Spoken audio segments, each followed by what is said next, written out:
Hello, my name's Groove and today I have for you a command block tutorial for a lot of the commands which I use when I'm designing a farm, and I'm going to show you all of the commands I use to make all of this happen. And I've got a little extra command block contraption down here just to whet your appetite. So let's just see if we can set that off in one shot.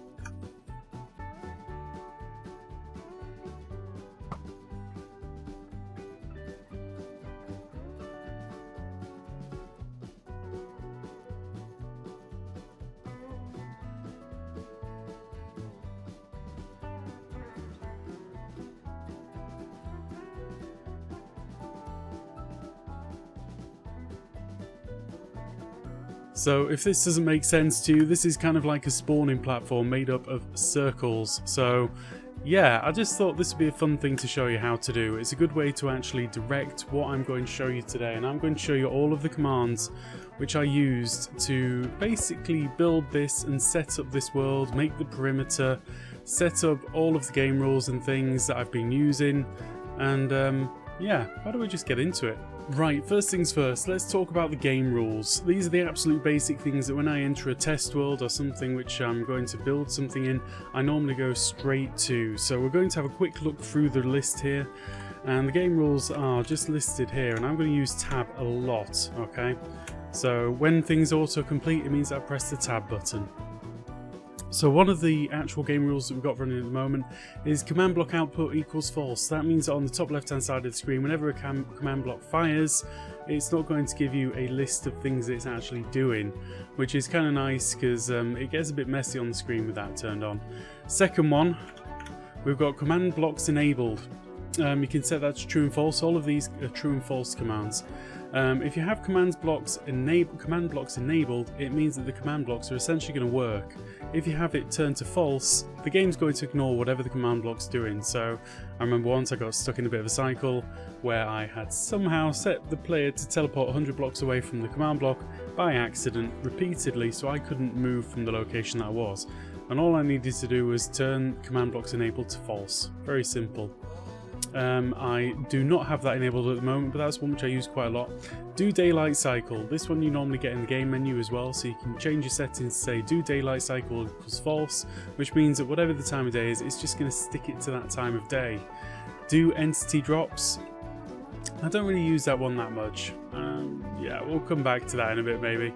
Do fire tick, yeah, if you're using something which you don't want it to set on fire, or if you want to set its flammability, do fire tick for true false is very, very useful. Do mob loot, I use this one absolutely all the time, so I normally turn it to false. If I'm just testing the basic premise of a farm, I don't want to collect anything, I just want to test what's actually going on. So I will turn that to false, let things die, it means I'm not going to get XP or the drops. Do mob spawning. Okay, let's have a little bit of talk about do mob spawning. A lot of people use difficulty peaceful, okay, to get rid of the mobs, to change the system up a little bit. And I say this is a bad idea, and this is why. If I try and use summon to summon a creeper, it is going to fail.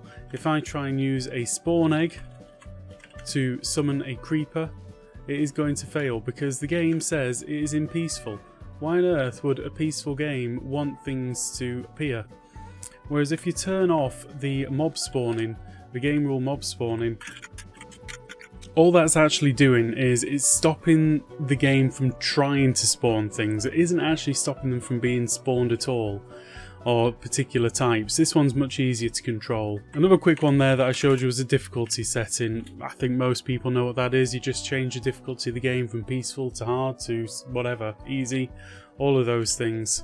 Okay, do tile drops is one which I use a lot as well. If I'm working with redstone and I'm breaking and rebuilding and breaking and rebuilding, it makes sure that the items are on top of a block which you may break don't pop off and just scatter across the floor. If you turn the do tile drops to false, then those items are just never going to be anywhere, they're just going to vanish and you have to replace them or whatever you do, but you're not filling your inventory with rubbish that's popped off blocks continuously. Do weather cycle, use this absolutely all the time. I normally set the weather cycle to clear because that's what I want to test, but you can set it to thunder or rain or whatever you want. Very simple. And with that one you just do weather. Let's do that real quick. I'll show you. I'll show you the daylight one as well. So you type in weather and then you've got the options there. If you go to clear, then it's a clear day. Query, it'll tell you what it is. Rain, it's raining. Thunder's thunder, of course. And we'll do the time set day. So we've got the time set command. So if you've turned off the daylight cycle, you may want to change the time of day manually. So if we go midnight, then that changes things up a little bit. Okay, ones which I don't use pretty much ever. Do drown damage or drowning damage. No, never really bother with that because if I'm working in creative, I don't take that anyway. Do fall damage, very similar. Fire damage, same.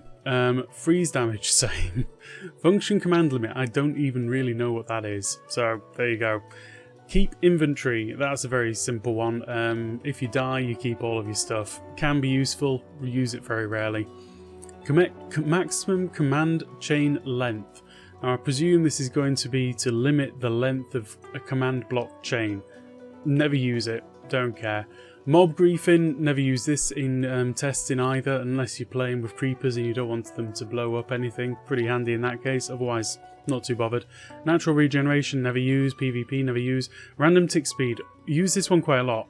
So random tick speed is not a true-false thing, it's a 1 to whatever number you want thing. The game naturally has random tick speed at 1, and then it goes up from there. Random tick speed affects how fast things grow, and in some instances how fast portals tick for piglin spawns, etc. Or zombie piglins, I should say. Respawn block exposed, no idea, never used it. Send command feedback, never use it. World border effect, never use it. Show coordinates, I normally turn that on at the beginning and never think about it again, but you can turn it off mid-game if you want using the show coordinates command. Show death messages, never use it. So next up I'm just going to tab through show tags, never use it, could do, but very rarely. Spawn radius, never ever touch that because I want to test things that people are actually realistically going to be using. TNT explodes, never use that, and then we're back to the beginning. Right, so that is all the commands that I use on a regular basis to set up my environment that I'm actually going to be working in and change the conditions to make sure that things are happening the way that I want them to happen so I can test all the stuff and things. Now next up is we're going to go into some of the specific commands which I'm using to actually make all of this do what it's doing. So I'm going to show you the TP command first. A lot of you will already be very aware of this and how to use it, but we're just going to cover it very quickly anyway.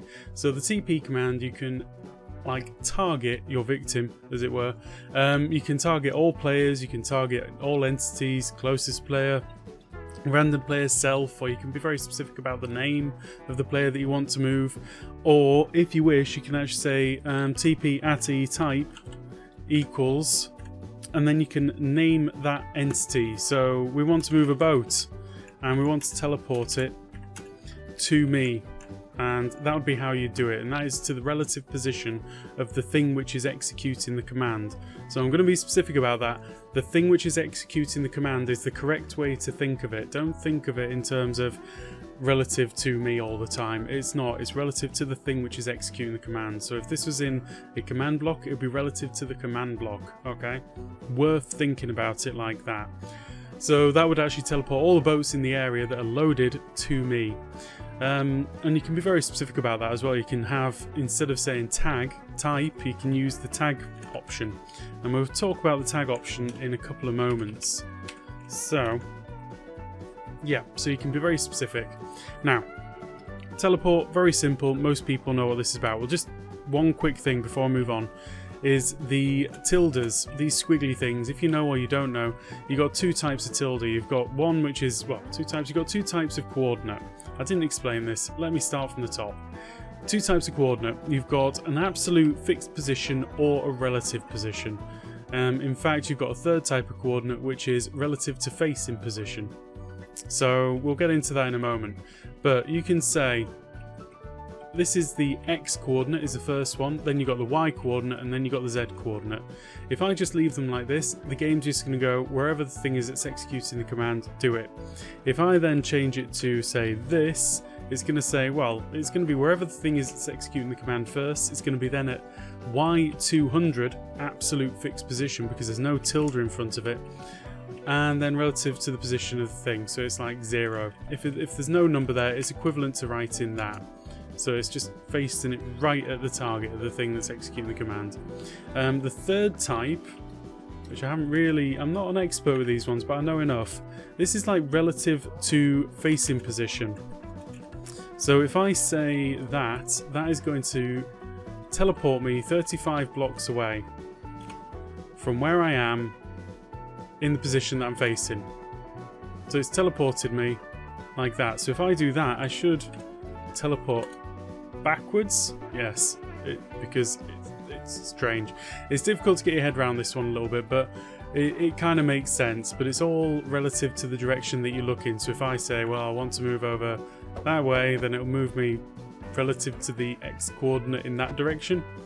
Yeah. Anyway, that one we'll come back to. Next, we're going to talk about the tag command. So, tag. Let's see, tag at S. And we're going to add a tag to myself so that I can always identify myself quite easily and separate myself from the rest of the players, the rest of the entities around me. So we're going to say add the tag, and then we're going to put in the tag that we're going to use. I'm just going to use 1. So if I then say TP at E tag equals 1, then it's only going to target me. Or if there was a group of people with the tag 1, it would target all of that group, okay? And then whatever you're doing with them there. So I feel like we need to do the tag command just a little bit more justice before we get too much further ahead. And we'll actually get to introduce a new concept here as well. So I'm going to just spam out some of these creepers here. They're all just wandering around, but don't walk too far, guys. I need you. Okay, we're going to use the tag command, and we're going to say tag at E type. Or in fact, tag at E. And we'll just say, instead of specifying creeper, I want to tag all of the creepers, entities, within 10 blocks of me, radius. Okay, so the R equals 10 is specifying the radius around the thing that's executing the command, and so on. So we've added 1 to 6 entities. So presumably there's 6 entities around here that have now got tag 1 on them. Pretty good. You can then say, if you want it to be really specific, tag at E type equals, I don't know, boat. Radius equals 10. So now it's looking for just boats within a radius of 10 of me, the person executing the command, and then it's going to add the 1 to it. Because there's nothing there, it's not going to add anything. Now that we've got a subset of the collection of creepers, we're going to run another command, and this is a new one for you guys. Well, I say new. I don't think I've shown you this yet. I've gone through a few commands really quickly. So we're going to say kill at E tag equals 1. Okay, this could be dangerous because I'm part of that group, but we'll find out. So we're going to kill everything, all the entities, with the tag of 1. It's not going to work because I haven't put the quotes in. There we go. Now the ones that had wandered off that had 1 against the name are now dead. Not too sad, but it's okay. We're collecting their remains, and apparently I'm okay. Now you can use the tag remove, so I'm going to use tag at S remove 1. Okay, so that means there should be no entities in the world with the tag 1. Quickly, one more time, tag, let's see, list. So tag at E list. It's going to list all of the entities that are available. The 34 entities have lost total tags Bob. Okay, so there's another thing going on here. There's now no entities with the tag of 1. Pretty handy. Now it's worth mentioning here, it's not terribly useful, but it's worth mentioning that you can actually tag items as well. That's worth knowing. So we've covered the TP, we've covered tags. We're going to do the Setblock command. Setblock, very simple. You all know how to use it. You know where it's going to go and what block's going to be placed. And that's kind of it, really. Not terribly useful on its own, but pretty useful in conjunction with other things. Now, an advancement of the setblock command is going to be the fill command. So, fill where I am -1, where I am 1, where I am -1, to where I am, stained glass. Okay, so that's going to create a little box around me, which is right there. Little teeny tiny box. And you can make that pretty much as big as you like. There is a limit on the number of blocks. It's around about 32,000 blocks. So for me, the way that I think of that is in terms of slices. It's a slice of 90 by, well, it's 181 by 181 by 1 high. Okay, and we'll use that in a few moments. So that's using the fill command. Pretty simple. You've got an advancement on the fill command, which is to use the, well, okay, a couple of advancements. You can use numbers to specify the colours or variations of things. So, oops, that was not meant to happen, but you know, it's okay. I'm just going to do this, and I'm going to say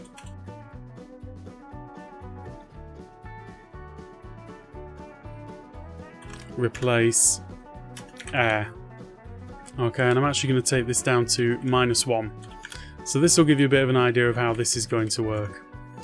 If I do that, the idea would have been that it should replace below me as well as up above me, because -1 on the y-axis should have gone down, but because I used replace and I used the mask of air 0, or you know, just specifying only replace the air in this area, don't replace this lot, then you can actually say, well, I only want you to do that. If I actually changed it up a tiny bit and I said only replace concrete, then it's the opposite idea.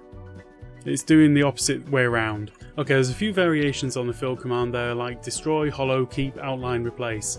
Destroy will, if you're replacing an item with another item, so if I did the like fill the area with fence gates and intersected another area, then it will make the items that have been removed drop as items. Okay, so if you're filling in a big area, you want to count the number of blocks, you can do replace with air, destroy, and it will make sure that all of the blocks drop as though the player had broke them. So that means things like glass, things which don't actually drop if the player breaks them with a bare hand, won't drop. Pretty simple. Okay, filling an area with a hollow is going to just give you a cube essentially. So a great big cube, but it's filled with air. If you fill it with keep, then they intersect each other. It's a bit like replace, but yeah, it only really replaces air. I don't really see the point of keep. It's a bit like a dumbed down version of replace in my opinion. But you know, tell me if I'm wrong. Outline is exactly the same as hollow, but instead of filling the middle of the box with air, it fills it with whatever's already there. So we're not using those today, but you can have a look at them, see what you think. Right, we're now moving on up into some more complicated areas, and really we're just going to focus on one command now, which is the execute command. The execute is a super powerful command, so it's worth getting to grips with, like really worth getting to grips with. I have, believe it or not, named or tagged, let's see, 7 entities with a tag of 1, okay? I don't know which ones. So, what am I going to do? I'm going to use the execute command. This is just an example of how you can use it. Now, execute, I need to press that.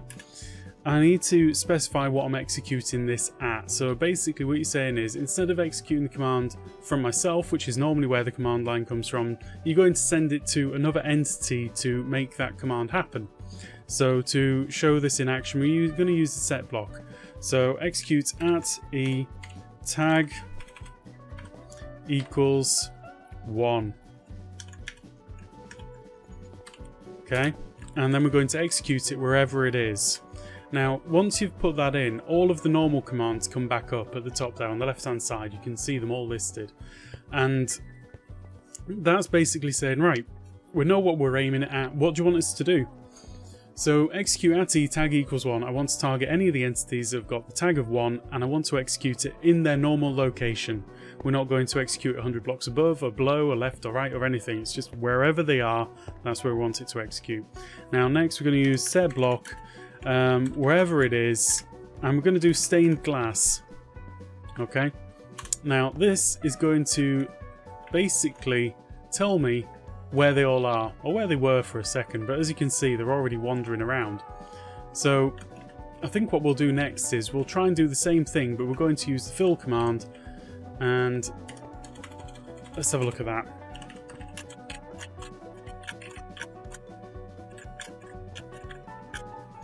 Okay, so this is the new command which I've just put in, and it's basically saying go to the things that have got a tag of 1 and fill around them by -1 on the X to the +1 on the X, which is, let me show you, from here, this bit, over to this bit is the X, and then you've got the Y, it's going to be on its foot level to 2 above it, and then on the Z it's going to be -1 to the +1, and I'm just going to get it to be stained glass. So basically that is going to create a box around everything that's got a tag of 1.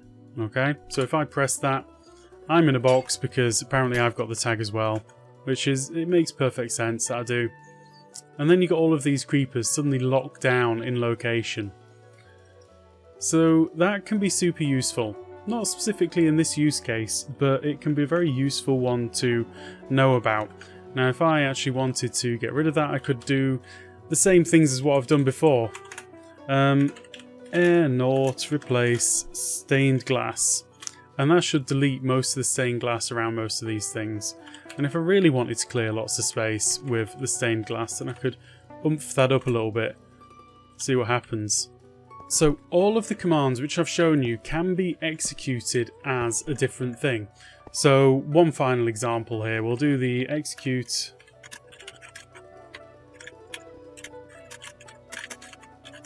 right, so basically this one is going to teleport everything with a tag of 1 up to Y255, which is fine for me, sucks for them though, but you get the idea. Now you don't just have to use the tag command to execute things, you can use it in exactly the same way as I showed you before. So we can just say type equals creeper, okay, and then that just sucks to be a creeper.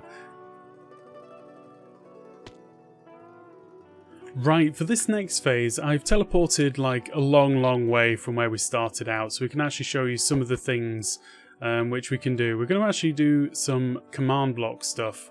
So I'm going to show you another command. This is a very simple one, and it is give. And this is the only way that you can get a command block.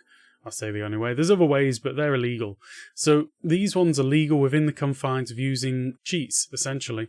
So give me command block. Done. It's the only way that you can get a command block, and it's the only way that you can get a structure block as well. So you have to use the give command to get hold of these things, which is kind of weird. It's like, you've got a creative inventory, why not just build a house out of command blocks? That's your problem, not mine.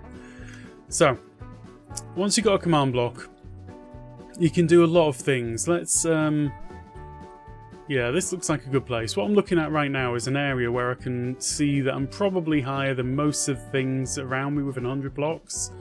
So I'm just going to do a quick command here. Right, there we go. This is going to be a center of something. Don't know what yet, but point is, I'm going to place a command block there so that we can actually have a quick look at it. Now you've got different variations of command block, and you can see there are arrows on it. The arrow kind of directs the direction of flow. It's a little bit beyond me, but I kind of get enough of it to be able to get by with it. If you really want to get into that, there are some way better videos than this. But we're just going to talk about the command blocks initially. So the first thing is, you've got the top left hand corner there, and this is what it's going to be called, and this is what it's going to pop up with over the top of it when you hover over it. Hover stuff. The block type, you've got 3 block types. You've got impulse, chain and repeat. Impulse means that it's going to happen once. Chain means it's going to happen as part of a chain of events. So these become part of a chain of command blocks. And then repeat, this is just basically, we're going to do it again and again and again, and you can specify how much it's going to do it again and again and again. Conditions. So unconditional and conditional really applies to the chain command blocks only. So conditional commands means that the previous command has to have succeeded. And when I say chain, let's have a quick look at this. See, hover stuff. If we chain those together like that, that's like a chain, okay? So if it was conditional, then the previous one would have had to have worked. So I changed that to a chain one. You can see it's gone green. So that would have had to succeed, and then that would fire. If it was unconditional, then it doesn't care whether that one succeeded or not. If it did something or tried to do something, it's then going to fire. Okay, so that's pretty simple on those two. Needs redstone are always active. Very simple again. The needs redstone really applies to just the repeat command blocks, in my opinion. You can use redstone to fire all of them, but why? Always active is, yeah, it is what it is. It self-explains in many ways. Delay in ticks, that is how long it's going to take before the repeat happens or before the thing happens. And execute on first tick implies whether it should happen straight away or after a delay, which is defined here. Okay, right, so slight recording hitch there. For some reason the last clip vanished, and we're in a completely new area to show you how this is going to work, and this is how I set up a perimeter. So if I just have a look over here, as you can see, we've got the redstone stick that I already set up. I just did that using the fill command. Very, very simple. I've placed down a few command blocks here, and I'm going to explain each one, and hopefully we haven't missed anything. So first of all, the first command block, I'm going to use execute at E type equals armor stand wherever it is, and then I'm going to do fill -90, -1, -90 to 90, -1, 90 air. Okay, so that's literally filling a massive flat area with air, and that is it. And it's going to be executing it around the armor stand. Very simple. The actual rest of the command block is set up as a repeat. It's unconditional, and it needs redstone. And I've set a delay of 10 ticks. So there's 20 ticks a second. Setting it to 10 ticks means that it's going to take half a second between each execution of this command. Okay, now next one along, it's going to look very, very similar. Execute at E type equals armor stand fill -90 where its foot is, -90, 90 where its foot is, -90 air. So it's exactly the same thing as the previous one, it's just doing it one level up. And I've got it on a chain command, so it's linked to the previous one happening. It is unconditional and it's always active. And I think I don't need that. I think that one can go. So we're going to say delay in ticks equals 0. So this is them chained together. This one is going to push this one to this one. And if that succeeds, this one's unconditional, so it doesn't matter whether it succeeds or not. But if that one does something or tries to do something, this one's going to try and do something. And then this one, similarly, is going to try and do something as well, because it is unconditional, it's in a chain, and this one is doing it at the head block level of an armor stand. Always active, unconditional, chain. Fails to execute as armor stand yet, because I haven't done anything yet. I haven't got an armor stand out. And because it needs redstone, this first one, we're going to have to put a lever over here to make sure it happens. Now let's get an armor stand and place it down. Now the reason that I've got 3 blocks in a row like this, which may be overkill, and if there's a better way of doing this, please do tell me, because I do want to know, is waterlogged blocks. If you use the air to replace a waterlogged block, it doesn't remove it. I don't know. Yeah, I just don't get it, but that's the thing that it does. So if you've got like kelp, which we've got lots and lots of down here, it's not actually going to remove that kelp block. It'll just leave it for some reason. When I remove the block underneath the kelp, that's when it'll sort itself out. This one should strong arm it into working, so let's just see how it goes. So every half second, that is doing a massive fill on the area. You're not really going to see anything until it gets down to the water surface, at which point we'll see it happening. And hopefully the kelp's not going to cause too much of a problem here, because I've done this great big chainish command thing.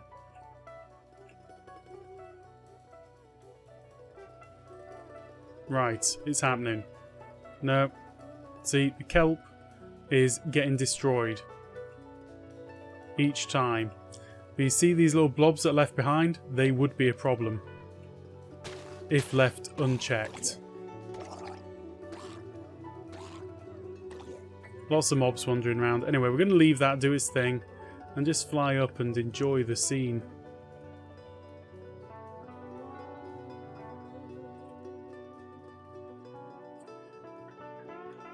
I think, like I've said before, with these, like anything, if you use the fill and the replace commands together in conjunction, then you can just remove specific blocks and leave other specific blocks. So if you felt so inclined, you could just leave the geodes, or you could just leave, I don't know, the diamonds, whatever you feel like. It's very, very simple. As you can see, the water's holding back because it's outside of the loaded area. If I go over there, it'll start loading and start flowing down the sides again, which is fine. Oh, look at that. That's one which got away with it. Anyway, now that that's all cleared, we're just going to run a very simple command. And we're going to fill that with bedrock. Okay, so that's putting a bottom back on the perimeter. I don't know how this water escaped the cull, but it did. It just goes to prove that water is very, very difficult. Anyway, to keep it simple, I'm just going to remove it using the command again, like that. And then I could use the command to actually replace the redstone blocks, but, you know, it's fine. Anyway, that is the perimeter. The perimeter can be useful for testing mob farms and various things in under ideal conditions. i.e. there is nothing else going to spawn in this area except from where you build things for things to spawn. So it can be great to test things like this, like theories, because it makes things really clear. And sometimes it can be a little bit overkill because you get like false results about how your farm's going to produce. It's like, hey, my farm's going to produce 1 billion items an hour, but that is under absolutely unbelievably ideal conditions, which very few people are going to go to the extent of. Right, I have now gone through all of the various commands and various things that are needed to actually do what I did here. So I'm just going to show you again before we get too far into it. We've got 2 little commands set up here. That's going to do the getting rid of the things. And then all I need to do is pop up above this and drop an item on it. And the only reason I want to go above it is because I want to see it in action, darn it. I want to see it happening. Ooh, that was weird. But anyway.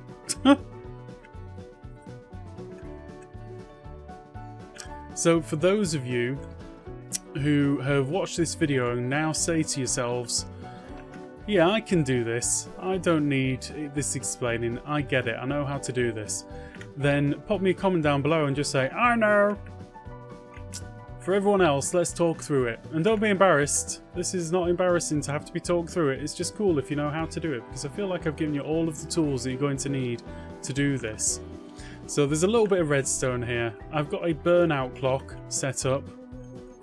I think one thing which I maybe didn't show everyone is the teleport command to make things rotate. But the point is, actually no, I definitely did. So as you can see, this guy is spinning around, right round. And that is because we've got a command running, executed at target Bob. So we've named this one armor stand Bob.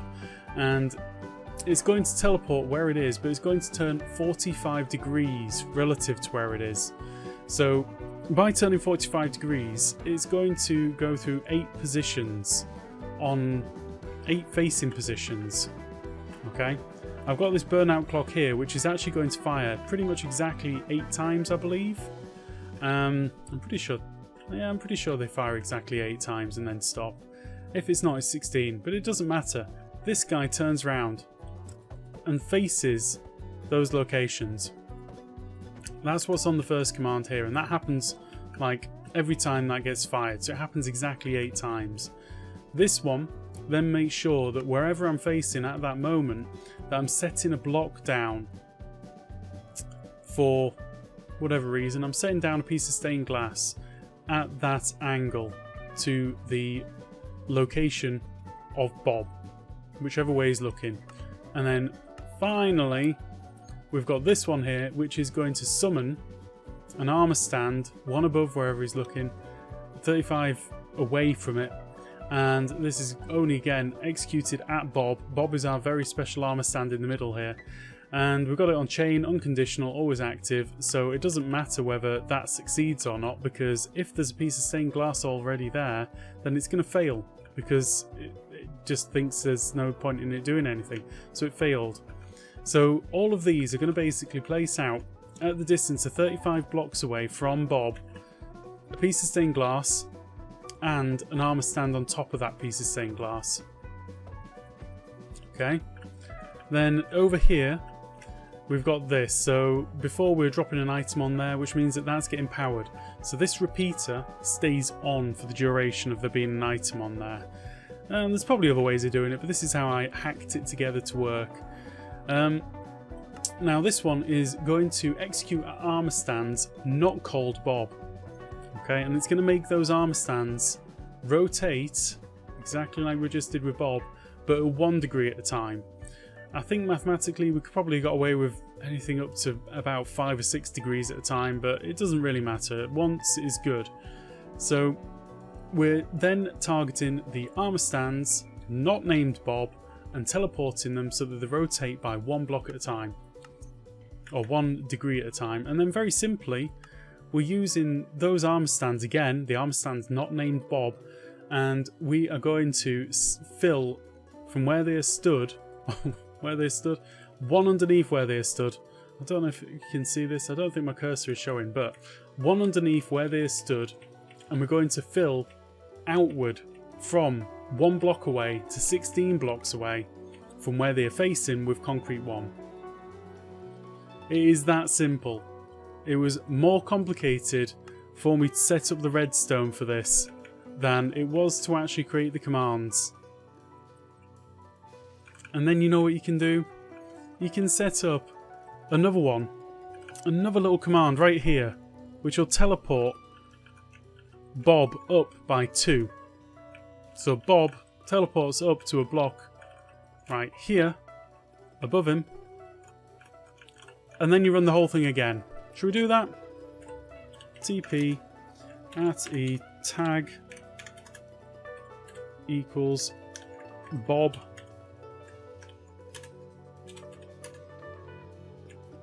to where I am. There we go.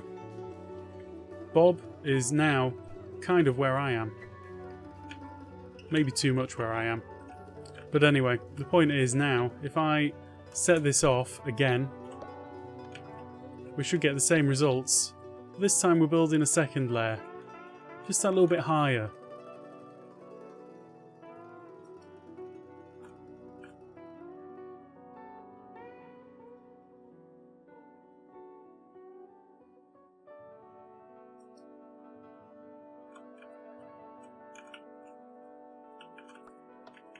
Right, hopefully you found that useful. There's a lot in there, and to be honest, I don't want to do a whole this is exactly how you do this. It's more like I've given you a lot of different tools here for how I do things, and you should go away and use those tools in a way which you find useful, and start putting together your own command block contraptions for your own test worlds.